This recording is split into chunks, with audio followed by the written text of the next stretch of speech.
کی سر جو مکہ مدینہ میں پوجا ہوتا ہے سر، وہ کالا پتھر کو کیوں پوجا جاتا ہے؟ ہاں مجھے معلوم تھا آپ یہی سوال کریں گے،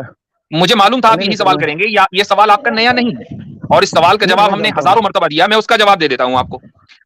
اگر تھوڑی دیر کے لیے ہم مان لیں کہ مکہ میں جو کالا کمرہ ہے ہم اس کی پوجا کرتے ہیں، تھوڑی دیر کے لیے میں مان لیتا ہوں for the sake of argument, تو وہ کالا کمرہ تو اس دنیا میں ایک ہی جگہ ہے نا، مکہ میں، جبکہ ساری دنیا کے اندر لاکھوں مسجدیں ہیں، وہاں تو وہ کالا کمرہ نہیں ہے۔ اگر ہم کسی پتھر کی پوجا کر رہے ہوتے تو ہم وہ کالا کمرہ یا اس کا ریپلیکا ہر مسجد میں بنا کر رکھتے نا، ہم تو کسی مسجد میں بنا کر نہیں رکھتے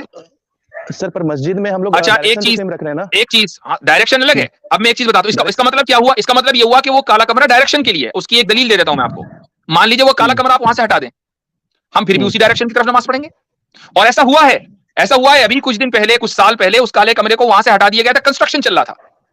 اور پھر آج کے دور میں نہیں، رسول اللہ صلی اللہ علیہ وسلم کے زمانے کے بعد عبداللہ بن زبیر رضی اللہ عنہ کے زمانے میں کعبے کو مکمل طریقے سے ریکنسٹرکٹ کیا گیا، بالکل نیچے سے، بنیاد سے۔ تو کچھ دنوں تک کعبہ وہاں موجود نہیں تھا، وہ کالا کمرہ موجود نہیں تھا، لوگ اسی کی طرف ساری دنیا میں رخ کر کے نماز پڑھ رہے تھے۔